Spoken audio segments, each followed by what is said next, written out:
আজকে একটা ভিডিও দেখলাম, এক আলেম নামে কলঙ্ক, আহলে হাদিসের নাম নিয়েছে।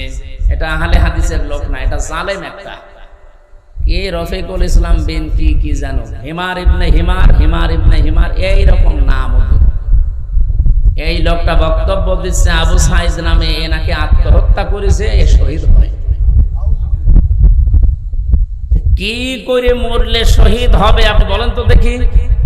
বিশ্ব নবী জানিয়েছেন দেওয়াল চাপা পড়ে মরলে সে শহীদের মর্যাদা পায়, পানিতে ডুবে মরলে শহীদের মর্যাদা পায়, পাহাড় থেকে পড়ে মরে গেলে শহীদের মর্যাদা পায়, অ্যাক্সিডেন্টে মরে গেলে শহীদের মর্যাদা পায়, আগুনে পুড়ে পড়লে শহীদের মর্যাদা পায়। আর জালেমের জুলুমের সামনে নিজের বুক পেতে জীবন দিয়ে চলে গেল দুনিয়া থেকে, তাকে আপনি শহীদ বলতেও রাজি না। আপনাকে আর একবার মরে দেখানো লাগবে যে এই যে আমি শহীদ হলাম। এটা কি ইয়ার কি মারা জিনিস? আপনি যদি সত্যি এ কথা এরকম নেসেন্সে বলে থাকেন, আপনার ঈমান নষ্ট হয়ে গেছে। কারণ শহীদ এ শব্দটা অনেক দামি শব্দ। এই খুব ভালো করে খেয়াল করবেন, আলেম যারা আছেন তাদেরকে বলছি, খুব ভালো করে খেয়াল করবেন। ঠাট্টা বিদ্রোহ করার জিনিস না। শহীদ এ শব্দটা আন্দাজে যাত্রার নামে লাগালেও হবে না। ব্রাহ্মণবাড়িয়ায় আসার সময় দেখেছি একবার যে লেখা আছে কবরের পাশে, শহীদ ধীরেন্দ্রনাথ চন্দ্র। বলেন তো এক নাম শুনেই বোঝা যাচ্ছে যে কয় নাম্বার শহীদ। হয়তো চান্দার টাকা ভাগাভাগি করতে যে মরে গেছে শহীদ। এবার আসেন যে তথ্য কোরআনে আল্লাহ দিয়েছেন, আপনাদেরকে বলছি, আপনি হয়তো এইভাবে চিন্তা করেননি। দেখেন তো আমার এই থিওরিটা মেলে কিনা। সূরা বাকারার ভেতরে আল্লাহ জানিয়েছেন, ওয়ালা তাকুলু লিমান ইউকতালু ফি সাবিলিল্লাহি আমওয়াত বাল আহইয়াউ ওয়ালাকিন লা তাশউরুন। খুব খেয়াল করে শুনুন। মানুষ কথা বলে যেহেতু মুখ দিয়ে, এজন্য আল্লাহ মুখের উপরে নোটিশ জারি করে দিয়েছেন, হে পৃথিবীর মানুষেরা, এটা বহুবচন, ওয়ালা তাকুলু, কেউ বলবা না। কে বলছে? কেউ বলবা না এই কথা যে মানুষগুলো আমি আল্লাহর রাস্তায় শহীদ হয়েছে, জীবন দিয়েছে, এদেরকে মৃত বলবা না যে এমনি এরা মরে গেছে না। বাল আহয়াউন, বরং এরা জীবিত। ওয়ালাকিন লা তাশউরুন, কিন্তু তোমরা এটা টের পাও না। তাহলে মুখ দিয়ে কেউ কোনোদিন শহীদদের ব্যাপারে উল্টাপাল্টা কথা বলবেন না। ৭১ সালে এদের স্বাধীন করার জন্য যারা জীবন দিল তাদেরকে যদি শহীদ বলতে পারেন, ২৪ সালে জালেমদের মোকাবেলা করার জন্য নিজের জীবনটা যারা দিয়ে দিল তাদেরকে শহীদ বলতে আপনার অসুবিধা কোন জায়গায়? আপনি আমার একটা কথা খণ্ডন করেন তো যে না এটা মিলছে না। আল্লাহ মুখের উপরে প্রথমে নোটিশ দিয়েছেন, ১৪৪ ধারা জারি, মুখের উপরে মুখ দিয়ে বলবি না, কেউ বলবি না যে আমি আল্লাহর জন্য যারা জীবন দিয়েছে এরা শহীদ হয়নি রে, এমনি মারা গেছে, এদেরকে মৃত বলা যাবে না। কেন মৃত বলা যাবে না? কারণ এরা জীবিত। জীবিত কেমন করে? সূরা আলে ইমরান ৪ নম্বর পারার ১১ নম্বর পৃষ্ঠার ৯ নম্বর লাইনে আছে, মানুষ যে মুখ দিয়ে কথা বলার পরে আর একটা ধারণা করার জায়গা আছে মানুষের, সেটার নাম অন্তর। ধারণা করে কি দিয়ে? বলেন বলেন। মানুষের অন্তরে যেন ধারণাও না আসে, আল্লাহ এই জন্য অন্তরের উপরও নোটিশ দিয়েছেন, আলা তাহসাবান্নাল্লাযীনা কুতিলু ফি সাবিলিল্লাহি আমওয়াতা বাল আহইয়াউন ইনদা রাব্বিহিম ইরসাকুন। আল্লাহ পাক বলেন, হে পৃথিবীর মানুষেরা, কেউ কোনদিন ধারণাও করবা না অন্তর দিয়ে যে আমি আল্লাহর জন্য যারা শহীদ হয়েছে এদের মরে গেছি। নাই বলবা না, বলা তো যাবে না, ধারণাও করা যাবে না। কেন? বালা হইয়াউন, বরং তারা জীবিত, ইনদা রাব্বিহিম ইরসাকুন, এবং তারা তাদের রবের কাছে রিজিক পাচ্ছে। আমি প্রশ্ন করি আপনাদেরকে, মানুষ ঘুমিয়ে থাকলে খাওয়া লাগে? কথা বলেন না কেন? জীবিত থাকলে জেগে থাকলে খাওয়া লাগে। সুতরাং যারা শহীদ হয় এরা ঘুমায়ও না, এ মানুষগুলো মারাও যায় না, এরা একটা জায়গা থেকে আর এক জায়গায় স্থানান্তরিত হয়, জায়গা পরিবর্তন করে আর এক জায়গায় চলে গেছে। এই মানুষগুলো জীবিত আছে, চিন্তা আছে, এবং শুধু জীবিত না, আল্লাহ নিজে তাদেরকে খাওয়াচ্ছে। শহীদ আল্লামা দেলাওয়ার হোসাইন সাইদি রহমতুল্লাহ আলাইহি, কেউ যদি বলেন মারা গেছে, না, উনি মারা যায়নি, ওনাকে মেরে ফেলা হয়েছে।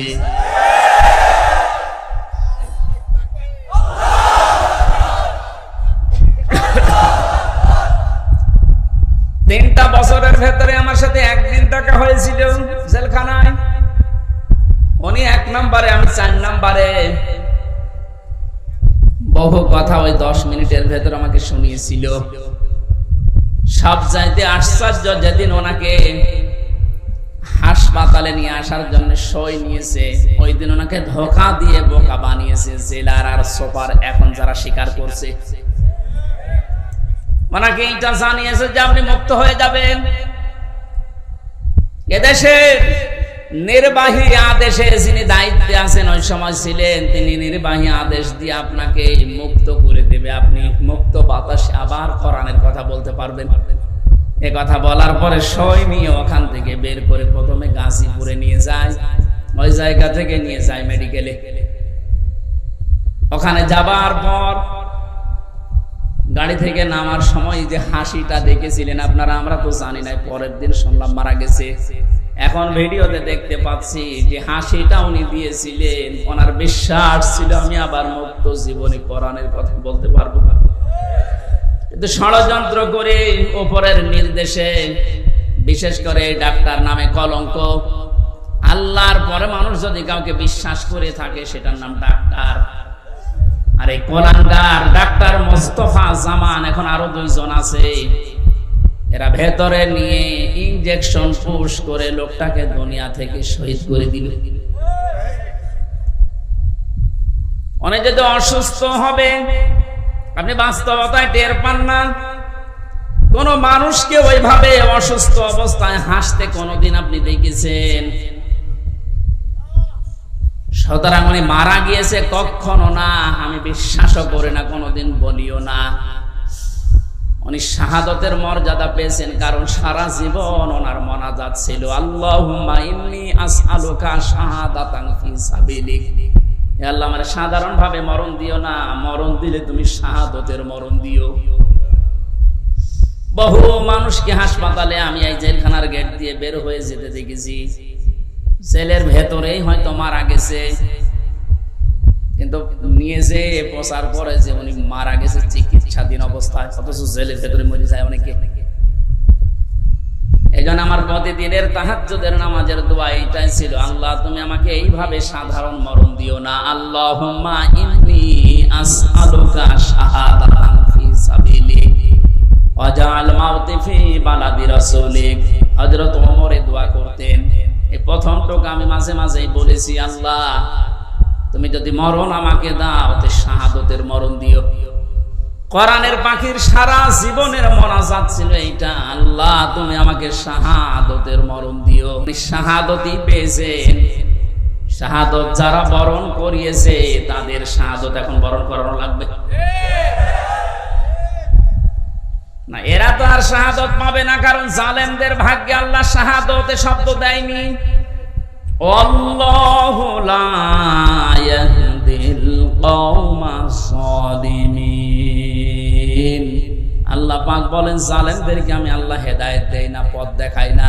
সুতরাং যারা জুলুম করে মানুষের জীবন নষ্ট করে দিয়েছেন, সে শাহাদতের মরণ পেয়ে জান্নাতের পাখি হয়ে উড়ে বেড়াচ্ছে, তা আপনি কি করলেন? আপনি তো হেদায়েত থেকে চিরবঞ্চিত হয়ে গেলেন। যার ইশারায় যা করেছিলেন এখন তো সব উলটপালট হয়ে যাচ্ছে। আজকে সাবেক অবৈধ আইন মন্ত্রী আনিসুল হকের বক্তব্য, আমি যা করেছি এতদিন সব করেছি হাসিনার কথা মতো। ঠেলা সামলাইবার শুধু এ না, এদেশে যত মানুষ অত্যাচার জুলুম নির্যাতন চালিয়েছে প্রত্যেককে যদি রিমান্ডে আমার সাথে যা করেছে ওইটুকু করে, ও সব সত্য কথা বলবে। মাটির নিচে নিয়েছিল, মাটির নিচে নিয়ে চোখ বাঁধা কালো কাপড় দিয়ে, পেছনে হাত বাঁধা। পেছনে যদি এমনি হাত বাঁধে, যদি হ্যান্ডকাপ, ওটা এমনিতে হাত কেটে যায়।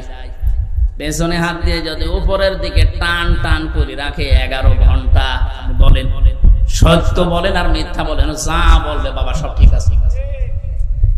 এই জন্য আমি এখন দাবি জানাই, আমার মুখ দিয়ে যারা এরকম উল্টা পাল্টা কথা, আমি তো বলি নাই একটা 11 ঘন্টা দাঁড় করানোর পরও আমি বলি নাই 10 দিন রিমান্ড, আমি একটা কথাও না, আমি এগুলো করি নাই। আপনি আন্দাজে জোর করে বলাবেন। যে অবস্থায় আমাকে নিয়েছিল, আমার তো এখন মনে হচ্ছে ওই মানুষগুলোকে কাউন্টার টেররিজমে যে যার সন্তানগুলো ছিল, আলেমদেরকে যারা সবচেয়ে বেশি কষ্ট দিয়েছে,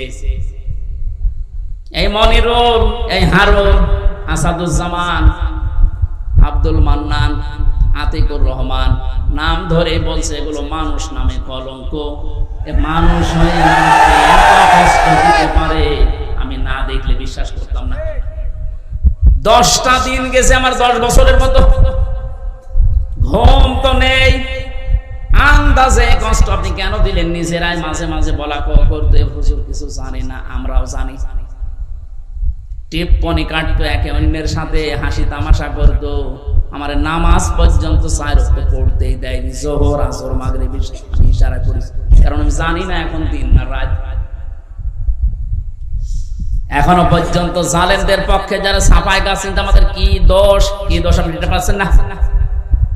কোন দোষ যদি দেশের জালেমদের নাও থাকে, শুধুমাত্র আয়না ঘরের বিচার করলো আপনার ফাঁসি হবে। আপনি জানেন আয়না ঘর কি? ব্যারিস্টার আজমি, ব্যারিস্টার আমান আজমি, আপনি কি জবাব দেবেন তার মা বাবার কাছে, তার স্ত্রীর কাছে, তার ওই ছোট ছোট বাচ্চাদের কাছে কি জবাব দেবেন বলতে পারেন? পারবেন না। এরপরও আপনি মাইকে, এরপরও লাইভ করছেন যে আমার কি অপরাধ, আমি দেশ ত্যাগ করলাম, আমি তো এখনো খুঁজে পাই না। খুঁজে পাচ্ছেন না। কোন দোষ যদি আপনার নাও থাকে, সবচাইতে বড় দোষ আপনি আয়না ঘর বানিয়েছেন। এটার চাইতে মারাত্মক পৃথিবীতে কোন জুলুম আছে বলে আমি জানি না। একটা জীবিত মানুষকে এদিকে 1.5 হাত, এদিকে 1.5 হাত, ওর মাঝখানে পায়খানা। আমি যেখানে থাকতাম এর মাথার কাছে পায়খানা, এতটুকু জায়গায় 24 ঘন্টা। আর খাবার যা দেয় মনে হচ্ছে 2-3 দিন আগের খাবার, পচা খাবার। খেলে খান, তবে এক বাটির ভেতরে 4-5টা তরকারি দিয়ে দেয়, আবার ডাল দিয়ে দেয়, খান না খান না খান, আপনি মরে যান, ওদের কোনো অসুবিধা নেই। কারণ কেউ জানে না তো পৃথিবী তো আছে কি। এমন জায়গায় এমন ভয়ঙ্কর, এমনিতেই মানুষ হার্ট ফেল করে মরে যাবে। এই জন্য যারা টপ্ট বটন জড়িত এই জুলুমের সাথে, ওদের কোনো শাস্তি দেওয়ার দরকার নেই। শুধু এই ঘরের ভেতরে 10 দিন একটু আটকিয়ে রাখেন, এমনি মরে যাবে। আমাদের তাও সেনায় তো কোরআন ছিল, আমি কোরআন পড়তে পারতাম। ও শয়তানদের তো কোরআন, ও এমনি টেনশনে মরে যাবে।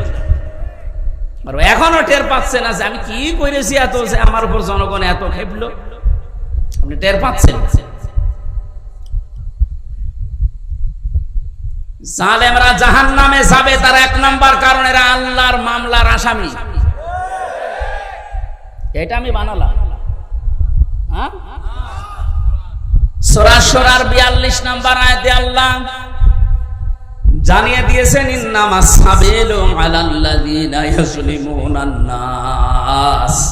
অবশ্যই আমি আল্লাহ মামলা দেব তাদের বিরুদ্ধে যারা মানুষ হয়ে মানুষের উপরে জুলুম করছে। সুতরাং এই 15-17 বছর যারা জুলুম করেছেন, আপনি হামজার মামলার আসামি না হলেও আপনি আল্লাহর মামলার আসামি। সাধারণ মানুষ মামলা দিয়েছে দরবেশ বাবার নামে, আনিসুল হকের নামে সাধারণ মানুষ মামলা দিয়েছে। এক গরিব মানুষ তারপরেও ওই বাংলাদেশে হাজার হাজার লক্ষ উকিল থাকার পরেও এই লোকটার পক্ষে কোনো উকিল এখনো দাঁড়ায়নি। আর আপনি তো সাধারণ মানুষের মামলার আসামি না, আপনি সরাসরি আল্লাহর মামলার আসামি।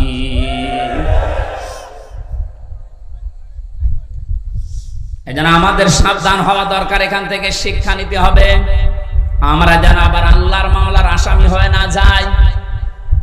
এদের জন্য হেদায়েত কামনা করলেও হেদায়েত হবে না, কারণ কোরআন নিষেধ করেছে, আল্লাহু লা ইয়াহদিল কওমাজ জালিমিন। ইয়াহদি এটা মোজারে, বর্তমান ভবিষ্যৎ, প্রেজেন্ট ফিউচার। জালেমদেরকে আল্লাহ হেদায়েত দিচ্ছে না, দেবেও না। এখন যদি আল্লাহ জালেমদের হেদায়েত দেয় তাহলে কোরআন শরীফ মিথ্যা হয়ে যাবে না? এজন্য তোর কপাল খারাপ, এর সাথে যারা জড়িত ছিল তাদেরও কপাল খারাপ।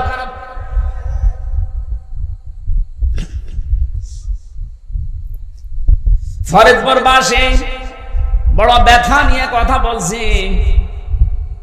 এই জালেমদের জুলুমের কারণে আমার ছোট মেয়েটা আজ পর্যন্ত আমার চিনি না, আমার কাছেও আসতে চাই না, ভয় পায়। কি করেছিলাম? কোরআন হাদিসের কথাগুলো ওপেন ভাবে বলতাম, গোপন রাখতাম না, এইটাই আমার অপরাধ। এতটুকুর জন্য আপনি 3টা বছর আমার নষ্ট করবেন আর এত কষ্ট আমার দেবেন? এটা ধরে নিয়েছি, বুঝিয়ে তো ছেড়ে দিলেই হয়তো যে এইভাবে বলতে নেই, আমি তো সংশোধন হয়ে যেতাম। ওর 8 মাস 9 মাস বয়সে আমি রেখে এসেছিলাম, 3 বছর পরে এখন ওর বয়স 4 বছর, এখনো পর্যন্ত স্বাভাবিক না, আমার কাছে আসতে চায় না। কেন আপনি কাজ করলেন? কি জবাব দেবেন বলেন তো? এই জন্যই মাওলানা মামুনুল হক এই কথাটা বারবার আমাকে শোনাতেন, জালেমদের বেঈমানদের কোনো জানাজা নেই, জানাজা মানে তাকে সাক্ষী দিয়ে আল্লাহর কাছে পৌঁছিয়ে দেয় যে ভালো ছিল, এই কথা বলা যাবে? এই জন্য আমরা সাবধান হচ্ছি, আপনাদেরকেও সাবধান করছি। এখনো জুলুমের পক্ষে যদি আপনি স্ট্যাটাস দিয়ে যান, জুলুমের পক্ষে ছাপাই গান, আপনিও জালেম, আপনিও চিহ্নিত। আপনি মারা গেলে আপনার জানাজা পড়া, কবরে দেওয়া জায়েজ নেই, কারণ আপনি এমনিতেও জাহান্নামে যাবেন, অমনিও জাহান্নামে যাবেন। জালেমের জন্য জান্নাত হারাম। কথা বলছেন না? জালেমের জন্য জান্নাত হারাম, আর জালেম হচ্ছে আল্লাহর মামলার আসামি। এটা ছোটখাটো বিষয় না, অনেক ওজনওয়ালা কথা আল্লাহর। আমরা অনেকেই মনে করি আল্লাহ কি দেখে না, ব্যারিস্টার আর মানে এই কষ্ট কি আল্লাহ দেখে না? হাওয়ালা তাহসাবান্নাল্লাহা গাফিলান আম্মা ইয়ামালুস সালিমুন, ইন্নামা ইউআখিরুহুম লিয়াউমিন তাশখাসু ফীহিল আবসার। আল্লাহ পাক বলেন, হে নবী, আপনি কি মনে করেন যে জালেমদের সম্পর্কে আমি কোনো খোঁজ রাখি না? আমি সবচাইতে বেশি খবর রাখি জালেমদের ব্যাপারে। ওদেরকে আমি ছাড় দিয়েছি ওই দিন পর্যন্ত যেদিন চক্ষু উল্টিয়ে যাবে।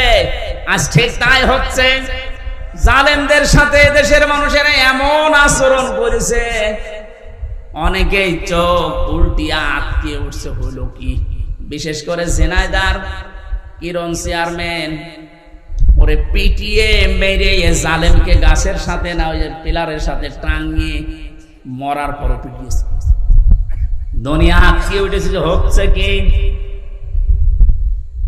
আবু সাইদকে যে লোকটা সজ্ঞানে স্বেচ্ছায় গুলি করে হত্যা করেছিল, তার জনগণ পিটিয়ে ন্যাংটা করে টাঙিয়ে রেখেছে, তাও উল্টো করে। ইন্নামা ইউআখিরুহুম লিয়াউমিন তাশখাসু ফীহিল আবসার। আমার তো মনে হচ্ছে কোরআনের এই আয়াত এখন খাপের খাপ, মমতাজের বাপ সব মিলে যাচ্ছে। জালেমদেরকে আমি আর একটা স্মরণ করাচ্ছি, এখনো যারা জালেমদের পক্ষে কথা বলেন, যা জালেমদের পক্ষে যারা আছেন তারা সাবধান হন। কোন জালেম যদি টার্গেট নেয় কোন জায়গায় পৌঁছাতে, আমার আল্লাহ বলেন ওকে আমি ছাড় দিতে দিতে এমন জায়গায় পৌঁছাই, ওই সফলতা পাওয়ার আগে ওর তার আমি কেটে দেই। এটা তাফসীরে তাবারীর ভেতরে আছে। যদিও দুর্বল, তার জন্য শিক্ষার জন্য আমি বলছি। হযরতে হুদ আলাইহিস সালাম দাওয়াতি কাজ করছিলেন, সবচেয়ে বেশি বাধা তাকে দিয়েছিল ওই জামানায় যে লোকটার নাম আমরা শুনি জান্নাত বানিয়েছিল, সাদ্দাত।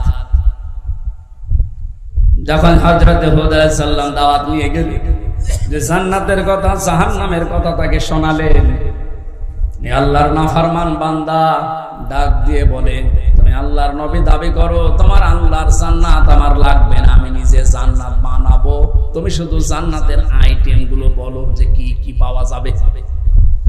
হযরতে হুদ নবীর কাছে সব শুনলেন, যে স্বর্ণের ইট হবে, রূপার ইট হবে, বিশাল সাম্রাজ্য, যেখানে যত স্বর্ণ পাওয়া যায়, রূপা পাওয়া যায়, সবগুলো পেয়াদাদেরকে দিয়ে জোগাড় করেছে এক জায়গায়। 22,000 শ্রমিক কাজে লাগিয়েছে। 20 বছর ধরে ধরে জান্নাত মনের মতো করে বানাচ্ছে। হযরত হুদ আলাইহিস সালাম যা যা বলেছিলেন একেবারে ওইভাবে হুবহু বানানোর চেষ্টায় আছে।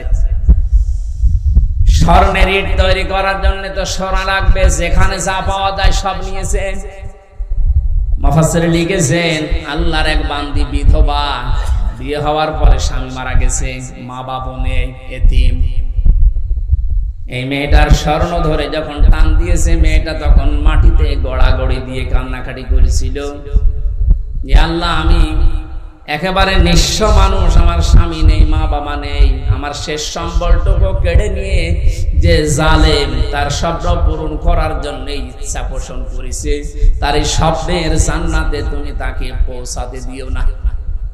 এই দোয়াটা করেছিল ওই বিধবা, ওই মজলুম মহিলা। আল্লাহ রাব্বুল আলামিন বলেন, পৃথিবীতে 3 জনের দোয়া সঙ্গে সঙ্গে কবুল হয়ে যায়, কোনো পর্দা থাকে না, তার ভিতরে একজন মাজলুম। এ যদি সত্যিই মন থেকে কিছু বলে, আল্লাহ পাক ওটার সঙ্গে সঙ্গে আরো সে তুলে নেয়। এটার প্রমাণ এ হারুন। আমি রিমান্ডে থাকাকালীন জেলখানায় ছিলাম প্রথম 2 মাস, ওই ছোট হুজুরের সাথে, যে রফিকুল ইসলাম মাদানী। আমার রাতের বেলা কেঁদে কেঁদে বলতো, রিমান্ডে নিয়ে আমার ওই যে কি ঢাকার হাতির জেল, রাত 12:30টা 1টার দিকে ওখানে নিয়ে গিয়ে সম্পূর্ণ উলঙ্গ করে আমার ছবি তুলে হাতের ভেতর সিগারেট লাগিয়ে বলতো, খান, আমরা ছবি তুলবো, এইটা ছেড়ে দিয়ে জনগণকে জানাবো যে হুজুর এরকম 2 নাম্বার। আজকে দেখলাম বলছিল যে আমি ওই দিনই আল্লাহর কাছে ওই মাজলুম অবস্থায় আকাশের দিকে তাকিয়ে দোয়া করেছিলাম, মাবুদ, জীবনে যদি কিছুই তোমার দরবারে ভালো না লাগে, কবুল না হয়, আজকের যে দৃশ্য, আমার শরীরে এক টুকরা পোশাকও নেই, তুমি দেখতে পাচ্ছ। আমি একটা যুবক মানুষ, আমার অনেকে মনে করি ছোট মানুষ, পিসকি মানুষ না, ওর বয়স এখন 27-30 বছর, কারণ ওই সময় ছিল 27 জেলখানায় 3 বছর, 30 বছর বয়স। 30 বছর বয়সের মানুষ কি ছোট? কথা বলেন। দোয়া করেছিল, মাবুদ, তুমি আমার এই দোয়াটা কবুল করো, মজলুম অবস্থায় তুমি তো মোনাজাত ফেরত দাও না। এই হারুন, এই টিভি হারুনের কারণে আজ আমার এই অবস্থা। ও নাকি অর্ডার দিয়ে দিয়ে আমার এটা করাচ্ছে। জিজ্ঞাসা করেছে যে অফিসার করেছিল, এসআই স্যার, আপনি সত্যি করে বলেন তো, আমার যে হাল করলেন, এ না যে হাল অবস্থা, হারুন স্যার কি জানে? ওরা হাসি দিয়ে বলেছে, হারুন স্যার জানে মানে ওই করাচ্ছে। সঙ্গে সঙ্গে ওই সময় দোয়া করেছিল, মাবুদ, তুমি ওকেও আমার মতো এরকম কিছু দেখায়ও। দেখিয়েছেন আল্লাহ। জনগণের সামনে আমার আল্লাহ এই পৃথিবীতেই দেখিয়ে দিয়েছে কিভাবে লজ্জা স্থান মানুষকে দেখাচ্ছে এই শয়তান। আমার একজন দেখিয়ে বলছে, হুজুর এই দেখেন কারবার। আমি নাউজুবিল্লাহ আস্তাগফিরুল্লাহ, কি ও কয়েকদিন পরে স্ট্যাটাস দিয়েছিলাম, আমি বাইরে যেতে পারি না, বাইরে গেলেই মানুষ বলে 3 ইঞ্চি। কি একটা অপমান! মাত্র কয়েক সেকেন্ডের ভিডিও পাস হয়ে ও সব হারিয়েছে। ওর কয়েক সেকেন্ড না, সারা জীবন যেদিন আল্লাহ ফাঁস করবে, এ জালেমের সেদিন কোনো উপায় থাকবে? টাকলা মোরাদের মাত্র 6 মিনিট 8 সেকেন্ড। কি ওর নাম? মাহিয়া মাহিনা কি নাম, এই মহিলার সাথে একটা অডিও রেকর্ড ফাঁস হয়েছিল মাত্র 6 মিনিট 8 সেকেন্ডের। ও সব গেছে। আমার তো মনে হয় এই জালেমদের দরে যারা ছিল এই দেশে, ওদের সহযোগী যারা, এদের হাজার হাজার ভিডিও অডিও রেকর্ড জমা হয়ে আছে। সাংবাদিক ইলিয়াস এখন মাঝে মাঝে ছাড়ছে। আল্লাহ তার ফেরেশতাদের দিয়ে যেটা রেকর্ড করে রেখেছে অডিও ভিডিও, কিয়ামতের ময়দানে কোটি কোটি মানুষের সামনে ওগুলো আল্লাহ ছাড়বে। 30 সেকেন্ডের ভিডিও যদি 3 ইঞ্চি নাম শোনো, এই 50 বছরের ভিডিও আল্লাহ যেদিন ছেড়ে দেবে পুরাটা মুখ দেখাতে পারবে না। শেষ পর্যন্ত এই মহিলার দোয়া আল্লাহ এমন ভাবে কবুল করেছিলেন, জান্নাত বানানো কমপ্লিট। শেষ করার পরে ডাক দিয়েছে, এত সিকিউরিটি দিয়ে সাজিয়েছে, একটা পিপিলিকা পর্যন্ত প্রবেশ করার কোনো কায়দা নেই। জান্নাতের গেটে যাবার পরে দেখে একজন ফকির বসে আছে। ফকির ডাক দিয়ে বলে, বাদশাহ আমার সাথে কিছু কথা বলা লাগবে আপনার। রেগে বলছে, তুমি কে, এখানে আসলে কি করে? এখানে তো কোনো মানুষ আসার অনুমতি নেই, কথা যদি বলাই লাগে পরে বলবো, আমি আগে জান্নাত দেখে আসি।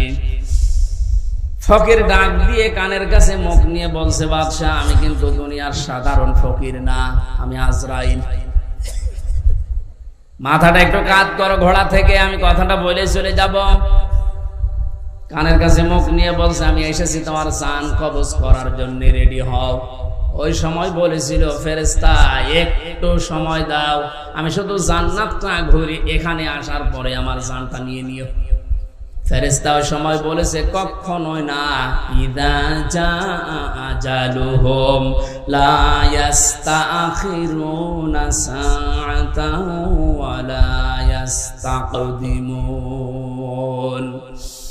আল্লাহ পাক বলেন, এই পৃথিবীতে যখন যার সময় এসে যাবে, 1 সেকেন্ড আগেও তার মরণ হবে না, 1 সেকেন্ড পরেও মরণ হবে না। নির্ধারিত সময় লোকটাকে আল্লাহ বিদায় দিয়ে দেবে। এরপরেও ঘোড়ার পা থেকে জান্নাত পর্যন্ত পৌঁছাতে ও সর্বাত্মক চেষ্টা চালিয়েছিল।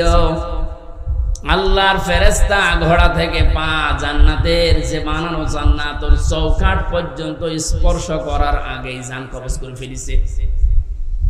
মুফাসসিরে আয়াত আর তাফসীর করতে গিয়ে তিনি কয়েকটা কারণ দিয়েছেন কেন জান্নাতে প্রবেশ করতে পারলো না ওর বানানো। 1 নম্বরে আমি প্রায় এখানে 26টা কারণ পড়েছিলাম, সবগুলো আমার মনেও নেই, কয়েকটা বলছি। প্রথম নাম্বারে কারণ হচ্ছে ওই যে মজলুম মহিলা, যার শেষ সম্বলটুকু কেড়ে জালেম তার স্বপ্ন পূরণ করার জন্য চেষ্টা করেছিল, ওই মহিলার দোয়া আল্লাহ কবুল করে নিয়েছিলেন। রব্বুল আলামিন আমার শেষ সম্বলটুকু যে কেড়ে নিল, ওই জালেম যেন তার বানানো স্বপ্নে প্রবেশ করতে না পারে। আজও হাজার হাজার আবু সাইদ, মুগ্ধ, আবু রায়হান সহ কত মানুষের মার বাবা রাতের বেলা চোখের পানি ছেড়ে দিয়ে দোয়া করেছে, আল্লাহ আমার বুকটা যে খালি করে দিল, তাকে তুমি জমিনে জায়গা দিও না। নবীজির কথা 100 ভাগ সত্য কিনা বলেন তো? উনি যে বলেছিলেন মজলুমের দোয়া আল্লাহ ফেরত দেয় না, আবু সাইদের মায়ের দোয়া আল্লাহ ফেরত দিয়েছে। বাংলার জমিনে আল্লাহ জায়গা দেয়নি, 1 ইঞ্চি জায়গা তার জন্য এখন আর বৈধ না। যত মামলা এখন শুরু হয়েছে, এভাবে যদি চলতে থাকে 8-10 দিন, আশ্রয় যেখানে নিয়েছে, যারা সুশীল সমাজ আছে দাবি করছে, ওরা বলছে ওই দেশেও তার আর জায়গা দেবে না, ওখান থেকেও বিদায় দিতে বাধ্য হবে।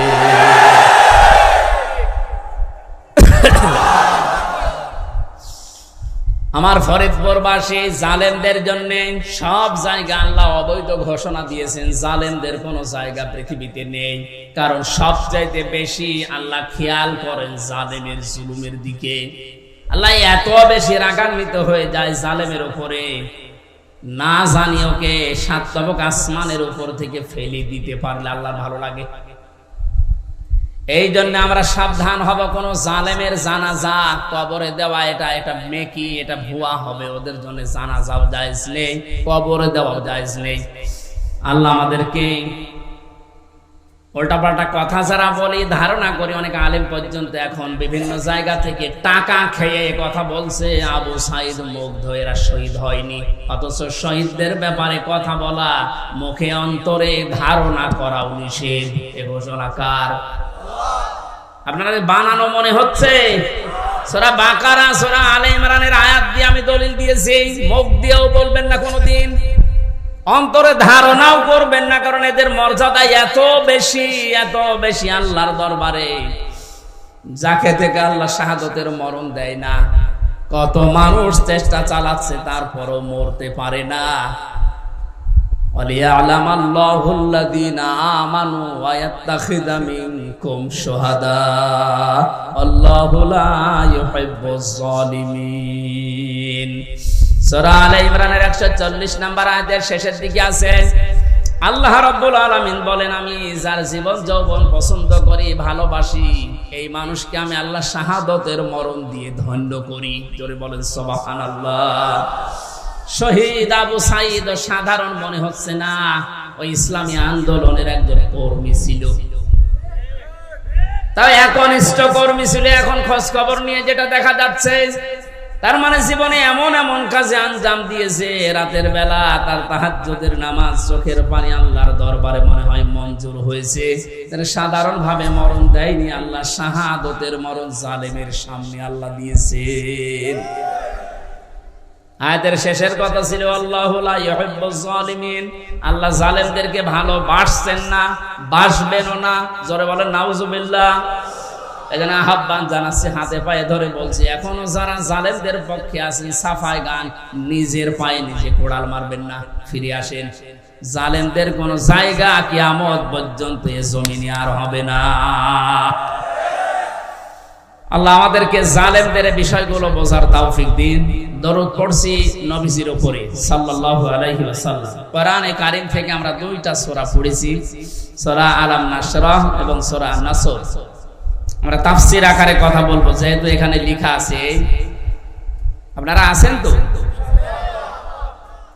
বিজয় পেয়েছে অনেকেই মনে করছে কি না কি হনরে হনুমান হয়ে যাচ্ছেন না, কি করা লাগবে কোরআন থেকে শুনে। জবান ছেড়ে কোরআনের আয়াতগুলো আগে একটু পড়েন।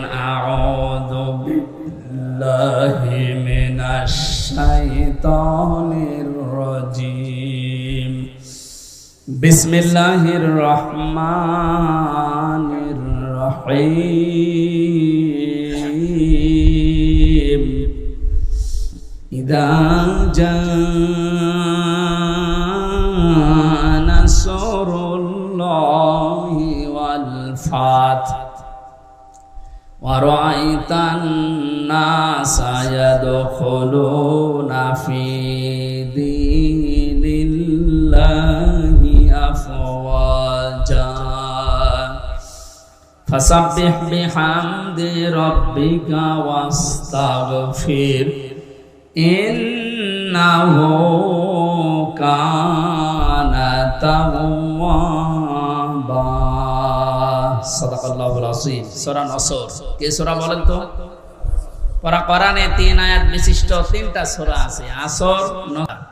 আমরা অনেকে মনে করি সূরা কাউসারের 3 আয়াত আর বাকি আয়াতে না। 3টা সূরা 3 আয়াত বিশিষ্ট, আসর, নাসর, কাউসার। তার ভেতরে একটা পড়েছি, এটা তেলাওয়াত শুদ্ধ অনেকের হয় না নামাজে, কিন্তু এই সূরাটা অনেকে পড়ে। নুন সোয়াদ র, নাসর মানে সাহায্য, আর নুন সিন র, নাসর মানে ঈগল পাখি। এই জন্য তেলাওয়াত যখন করবেন সোয়াদ উচ্চারণটা মুখ গোল করা লাগে। আল্লাহ পাক জানিয়েছেন, ইযা জাআ নাসরুল্লাহি ওয়াল ফাত, যখন আসবে আল্লাহর সাহায্য, হে নবী আপনি তখন বিজয় দেখতে পাবেন।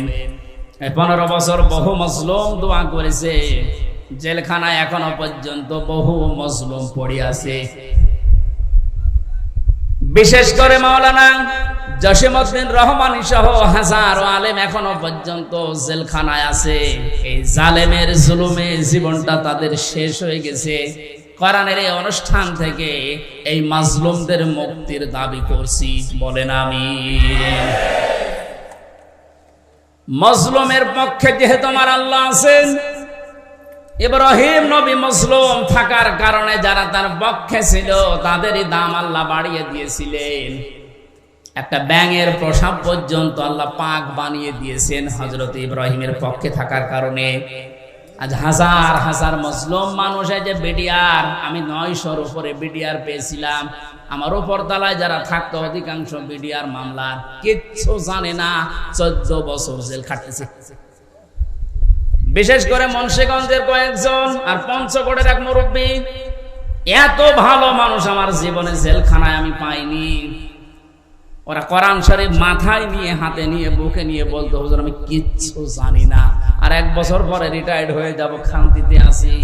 তো কি জানো কি হয়ে গেল আমার, এই যে বেকার ধরে 14 বছর আটকে রেখেছি।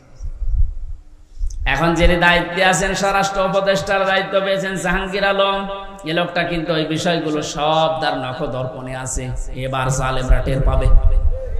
ধোঁকা দিয়ে, বোকা বানিয়ে, মানুষের চোখে ধুলো দিয়ে বহু চিটারি বাটপারি করেছেন, এখন আর ছাড় নেই। আমরা এখান থেকে আহ্বান জানাচ্ছি, যারা দায়িত্বে আছেন বিচার ব্যবস্থায়, বিচার বিভাগে, খুব তাড়াতাড়ি এই বিডিআর মামলায় যারা আছে, বিনা কারণে যারা বছরের পর 14 বছর জেলখানায় আছে, কিচ্ছু জানে না, ওদেরকে আমার মনে হয় শাস্তি দিলেও খুব বেশি হলো 7 বছর দেওয়া যেত। ওরা বলতো, হুজুর আমরা যদি অপরাধ করেও থাকি, বিদ্রোহ করে থাকি, আমাদের 7 বছর জেল হয়, অথচ বিনা কারণে 14 বছর আমি জেলে। এত বড় জুলুম আর সহ্য করা হবে না। যারা দায়িত্বে আছেন আহ্বান জানায়, বাংলার লক্ষ লক্ষ তাওহীদি জনতা নিয়ে এই নিরপরাধ মানুষদেরকে বিনা বিচারে, বিনা হিসাবে ছেড়ে দেওয়া লাগবে। কোন অপরাধ নেই এদের, একজনের রাগের ফসল এগুলো, প্রতিহিংসার ফসল। এই মানুষগুলো সত্যি ভালো মানুষ আমার দৃষ্টিতে, আমি যা দেখেছিলাম এদের জীবন চরিত্র, নামাজ, রোজা এবং আল্লাহর যে ঈমান, আল্লাহর প্রতি তাদের, এই কথাগুলো বাস্তবে আমি দেখে এসেছি। এই কারণে বলছি, যারা বিডিআর হত্যা মামলার নাম নিয়ে, পিলখানার নাম নিয়ে এই নিরপরাধ মানুষকে, অপরাধ করে থাকলে আপনি প্রমাণ পেলে তার বিচার করেন, কিন্তু নিরপরাধ যারা বিচার হওয়ার পরও তারা মাত্র 7 বছর জেল হওয়ার কথা, 14 বছর কোন কারণে একটা মানুষের মুখ রাখতে গিয়ে আপনি তারা জেলখানা রাখবেন? এই জন্য দায়িত্বে যারা আছেন, এই বিচার ব্যবস্থা একটু তাড়াতাড়ি কাজ করে তাদের ছেড়ে দেওয়া হোক। অন্তত জীবনের শেষ কয়েকটা দিন স্ত্রী পুত্র সন্তান আদি নিয়ে দুনিয়া একটু কাটিয়ে যাক। পঞ্চগড়ের এই মুরব্বীটা, কি নাম যেন, আব্দুল মতিন না কি নাম, এরকম বহু মানুষকে দেখেছিলাম। ওদের দুঃখ কষ্ট আল্লাহর আরশ পর্যন্ত কেঁপে যাওয়ার কথা। আল্লাহ এমনি এমনি তো জালেমকে বিদায় দেয়নি। বহু মানুষের এই শব্দ লোকি আছে, বহু মানুষের চোখের পানি, বুক ফাটা পানি, হাজারো মানুষের এগুলো জমা হয়ে আছে। আল্লাহ একবারে সব ছেড়ে দিয়েছে। পাপ যখন একেবারে শের পুজে গেছে, পরিপূর্ণ হয়ে গেছে, আল্লাহ বলেন, ইন্না বাদশা রব্বিকা লাশাদীদ, আমি ধরি না, কিন্তু ধরলে আমি আর ছাড়ি না। আল্লাহ যখন ধরেছে আর কিন্তু ছাড় নেই, কারণ এখন আল্লাহর সাহায্য এসে গেছে, বিজয় আমরা এখন দেখতে পাচ্ছি। আয়াতের পরবর্তী আয়াতটা এখন আমরা দেখতে চাই। অরাইতান নাস ইয়াদখুলুনা ফি দীনিল্লাহ, হে নবী আপনি যখন দেখবেন আল্লাহর সাহায্য চলে এসেছে, তখন বিজয় দেখতে পাবেন। দলে দলে মানুষ ইসলামে প্রবেশ করছে। আজ আমাদের এই দেশে কিন্তু এই দৃশ্য আমরা এখন অলরেডি দেখতে পাচ্ছি। দলমত এখন আর নেই, সবাই এখন দলে দলে, পালে পালে ইসলামে প্রবেশ করছে, বিশেষ করে ইসলামী আন্দোলনে। এই যে শব্দটা কি ছিল, ফি দীনিল্লাহ, দিন কার? আল্লাহর দিনের ভেতরে। দিন কার? দিন আমাদের। কথা বলেন, দিন মুহাম্মদুর রাসূলুল্লাহর। কার দিন? আমরা কি না, আমরা দিনের খাদেম, আমরা দিনের মালিক না, আমরা দিনের কি খাদেম, কামলা, জন, মুনিশ, লেবার যাই বলেন, আমরা কেউ দিনের মালিক না। সুতরাং দিনের ভেতরে যারা প্রবেশ করছেন তাদেরকে ওয়েলকাম জানাচ্ছি, কারণ দিনের মালিক কে বলেন তো? আমরা কি খাদেম, বলেন কি কামলা, খাদেম, লেবার। আমি এই যে আজকের মাহফিলের যিনি আমার ডান পাশে আছে, অধ্যাপক নজরুল ইসলামের বাবা, উনি যদি বলে এই জমিনটা আমার, আমার মতো 10 জন মানুষকে বলছে আপনারা ধান লাগান, বিকাল 5টায় আপনাদের বেতন দিয়ে দেব। বিকাল 5টা পর্যন্ত আমরা ধান লাগাচ্ছি, আর 10 মিনিট বাকি আছে। কয় মিনিট?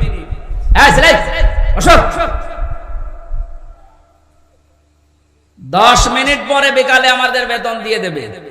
হঠাৎ 10 মিনিট আগেই দেখি 8-10 জন মস্তান এসেছে মোটরসাইকেল নিয়ে, আর সবার হাতে সোনার ছেলেদের এখন যা বের হচ্ছে ওইটা। বিভিন্ন বিশ্ববিদ্যালয়, কলেজ এবং বিভিন্ন জায়গা থেকে সোনার ছেলেরা যা ব্যবহার করতো, এটা এখন বের হচ্ছে না। দিনাজপুরের হাসে দানিশ কলেজ থেকে কয়েকদিন আগে পেয়েছে, আজকে পেয়েছে ইসলামী বিশ্ববিদ্যালয় কুষ্টিয়া থেকে। সোনার ছেলেরা কলম ব্যবহার করতো 1.5 হাত। এইরকম কলম নিয়ে 8-10 জন মস্তান মোটরসাইকেলে এসে বলছে, ওই ধান আর লাগানো যাবে না, ধান এখন আমরা তুলে ফেলবো। এখন জমির মালিক তো উনি নেই, আমরা 8-10 জন যারা ধান লাগিয়েছি কামলা খাদেম, আমরা যদি বলি ভাই আপনারা ধান তুলবেন তোলেন, কিন্তু আর 10 মিনিট পরে তোলেন, কারণ আমরা বেতন নিয়ে নেই। 10 মিনিট না হলে উনি বেতন দেবে না, কারণ জমিনও আমাদের না, ধানও আমাদের না। আপনারা তুলে ফেলবেন, আমরা সহ দরকার তুলবো, কিন্তু 10 মিনিট পর। কথা বলেন না? এই 10 মিনিটের আগে যদি আপনারা মাস্তানি করেন, তর্কাতর্কি হবে, কথা কাটাকাটি হবে, রক্তপাত হতে পারে, এমনকি যদি মেরে ফেলা লাগে মেরেও ফেলবো, কারণ আমার বেতন দরকার। এই কথার সাথে আপনারা একমত আছেন না? সহজ ভাবে যেভাবে বুঝলেন যে হ্যাঁ এটা ঠিক, আমার বেতন লাগবে, বিকাল 5টা মানে জীবনের শেষ দিন। কথা বলো না? এ জমিন কার? দিন কার? আমরা কি? আমরা ধান লাগাতে আসি, এই জমিনে দিন প্রতিষ্ঠার জন্য জান মাল বাজি রেখে মাথার ঘাম পায়ে ফেলে চেষ্টা চালিয়ে যাচ্ছি কি করে দিন কায়েম করা যায়। এখন বিকাল 5টা মানে জীবনের শেষ দিন।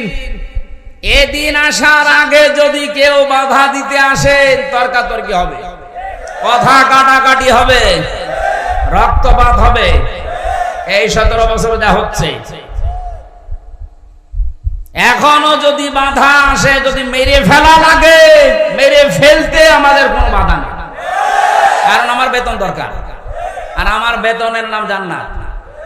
এক কথা বলেন, এদেশে যারা সত্যি দিন কায়েমের বিরুদ্ধে অবস্থান নিয়েছে, তার ভেতরে 1 নম্বরে আমার মনে হয় এই অবৈধ বিচারপতি নামে যেটা মানিক, ওর নাম নিতেও আমার ঘৃণা হয়। মানুষ নামে একটা জারোর সন্তান। কে বলেছে ওটার মানুষ? ও কথা বললে ইসলামের বিরুদ্ধে বলে।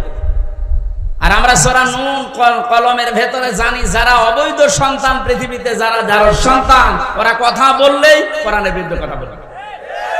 এর কথাবার্তা শোনেন না? আরো টাটকা কিছু শয়তান আছে।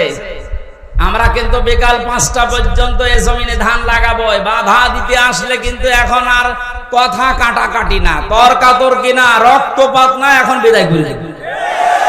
কারণ আমি বেতন এখনো পাইনি। বলেন, বেতন পেয়ে গেলে আমার অসুবিধা নেই, দিন এই জমিনে কায়েম করতেই হবে, এটা ফরজ না, এটা চেষ্টা করা ফরজ। চেষ্টা করে যাব, হলে ভালো, না হলো আমার কোনো লস নেই, আমার বেতন আছে।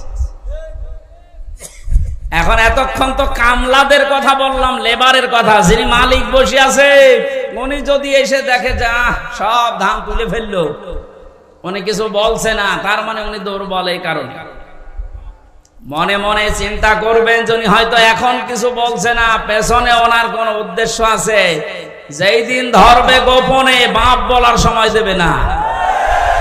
এ জমিনে আজ 53 বছর চেষ্টা চালিয়েছে অনেকে, আল্লাহর খাদেমেরা, আল্লাহর গোলামেরা, কিন্তু পারছে না। আল্লাহর সৃষ্টির ভেতরে যারা অবৈধ সৃষ্টি, তারা চেষ্টা চালিয়ে চালিয়ে নস্যাৎ করে দিচ্ছে বারবার। আমার কুষ্টিয়ার এক গাদ্দার আছে, ওর নাম নিতে আমি ঘৃণা করে, যেন ওর নাম নেই।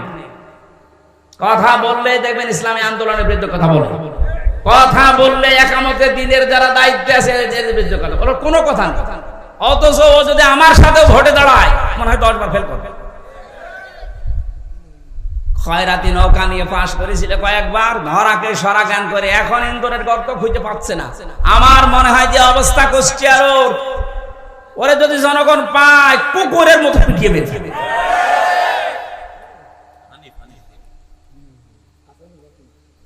না ও নোনো নাম আমি নিই না, নাম দেখো কি হক নোনো দিয়েছে। শয়তান শয়তানি করার জায়গা পায় না। আর একজন বরিশালের আছে, এবার আর একটা সমস্যা, কি মনন না কি নাম জানি, মনন না মেনন, মাত্র 4 দিন আগে এদের স্বাধীন হওয়ার, এই 5 তারিখে স্বাধীন হলো না, 4 দিন আগে শয়তানগুলো উঠে পড়ে লেগেছিল একটা জনগণের সেন্টিমেন্ট অন্যদিকে নজর ঘুরিয়ে দিতেছে, এই দেশের ইসলামপন্থী যারা তাদেরকে নিষিদ্ধ করে দাও। আল্লাহ চিরতরে ওদের নিষিদ্ধ করে দিয়েছে, যেন যুগে যুগে যারা জালেম আসবে তারা যেন শিক্ষা নেয়। ফেরাউনকে আল্লাহ এমনি সটকি দিয়ে রাখে না, আল্লাহ বলেন ওকে সটকি দিয়ে রাখলাম এই কারণে যুগে যুগে যারা স্বৈরাচার আসবে তারা যেন ওর লাশ দেখে শিক্ষা নেয়। সুতরাং আজও যারা জালেম তাদের অবস্থান এই 5 তারিখের পর থেকে যা হয়েছে, এখনো যদি আপনার পরিবর্তন না আসে, শিক্ষা না নেন, আমার মনে হয় আজরাইল আসার আগে আপনারা পরিবর্তন নেই। সুতরাং আমাদের মালিক যিনি, উনি তো জমির মালিক ছিলেন, আমাদের এই জমিনের মালিক কে বলেন তো? উনি এখনো আছে না নেই? আমরা তো কামলাদেরই এই অবস্থা, খাদেমদের এই অবস্থা। যিনি মালিক আছে উনি কিন্তু দেখছে যে 53 বছরে আমার জমিনে দিন কায়েম হতে দিল না কারা। হয়তো উনি সরাসরি কিছু বলছে না, গোপনে যেদিন ধরবে না বাপ বলারও সময় পাবেন না। দাড়ি কেটে পালাতে গিয়ে পালাতে পারে না, এতে কত বড় শয়তান। আমি তো মাঝে মাঝে ওর দিকে এখন তাকিয়ে বলছি, আল্লাহ এই শয়তান আমি তো দেখিনি, যদি দেখতাম এই নমরের দিকে মনে হচ্ছে শয়তান, যদি দেখতাম এরকম নাম নিয়ে যাবো দরবেশ বাবা। দরবেশি যদি এই হয় তাহলে যেগুলো ক্লিন সেভ ওগুলো চরিত্র কত খারাপ আসবে। দরবেশি যদি এই করে, ওর দাড়ি কাটার পরে চিহ্ন দেখে মনে হচ্ছে যে একটা নমো না, কে যেন ডিম মেরেছিল, ডিম না, ওরা আরো কিছু মারা দরকার। ওর ডিম ওই জায়গায় না, বিভিন্ন জায়গায় ডিম দেওয়া দরকার। ওই শয়তানরা আমরা যখন আলেমদেরকে, বিশেষ করে মাওলানা মামুনুল হক, মাওলানা সাখাওয়াত হোসেন রাজি, আমির হামজা, এই রফিকুল ইসলাম মাদানী, হারুনি স্যার, এই আলেমদেরকে যখন এই দড়ি বেঁধে, মাজায় দড়ি দিতে, হাতে হ্যান্ডকাপ দিত, পায়ে ডান্ডা বেড়ি দিত, এগুলো দিয়ে যখন আদালতে তুলতো, ওরা ওই পাশ থেকে টিপ্পনি কাট, ঠিকই হচ্ছে, এখন ডিম খাও, আমরাও এখন বলবো তো ঠিকই হচ্ছে।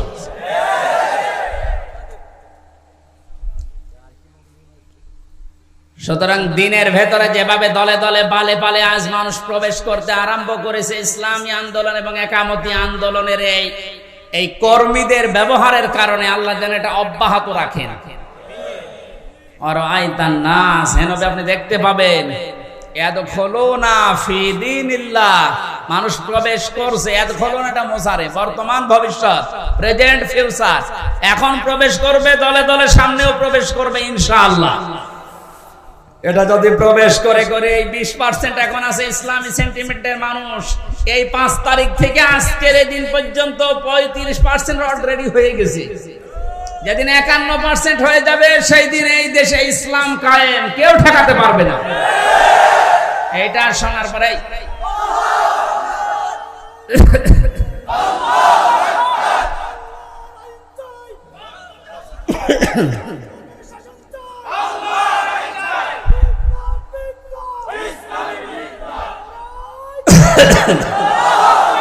এই দৃশ্য দেখে অনেক জালেমের এখন গাত্রদাহ কিন্তু অলরেডি আরম্ভ হয়ে গেছে।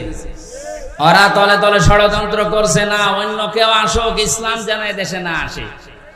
কিন্তু বাংলার জনগণ যেভাবে জুলুমের শিকার হয়েছিল, এরা কিন্তু অলরেডি বুঝে ফেলেছে যে ইসলাম ছাড়া মুক্তির আর কোনো পথ আমাদের নেই।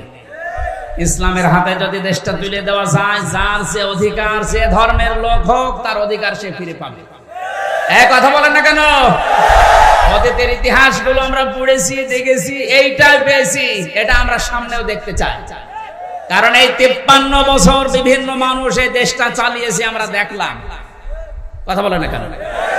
বাবা চালিয়েছিল, স্বামী চালিয়েছে, কারো কারো চাচাও চালিয়েছে, বউ চালিয়েছিল, ভাবি চালিয়েছিল। এখন শুধু দেখতে বাকি আছে যে এই কোরআন দিয়ে দেশ চললে কেমন দেখা যায়।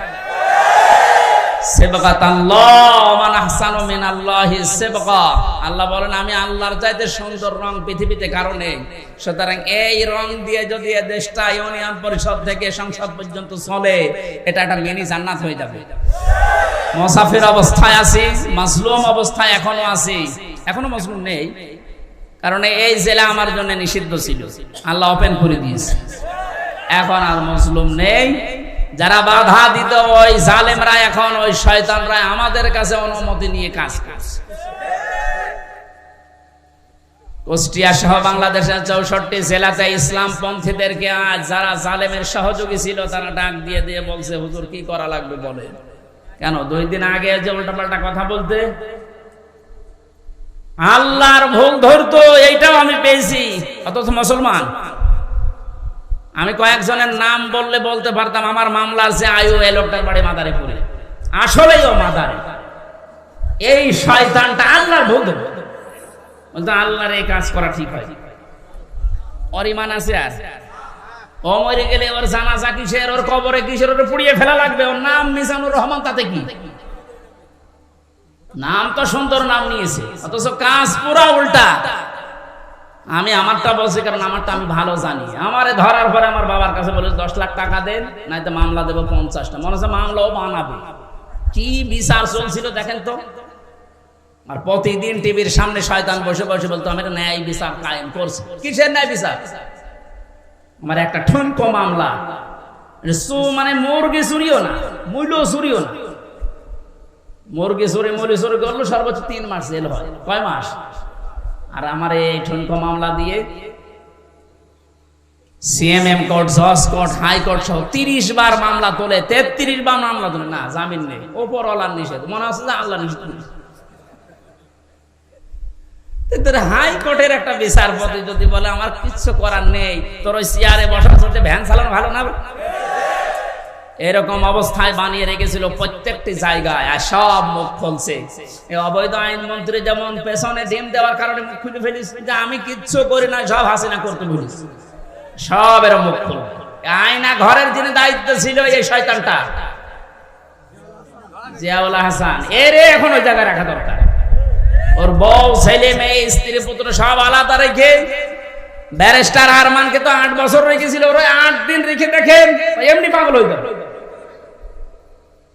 আর ও বলে আমি কি করেছি যে আমার এত কষ্ট দিচ্ছি, কি করেছো তুমি টের পাচ্ছ না, তুমি শুধু ফরিদপুরের এই 4 রাস্তার মোড়ে আসো, কি করেছো তোমার দেখাচ্ছ।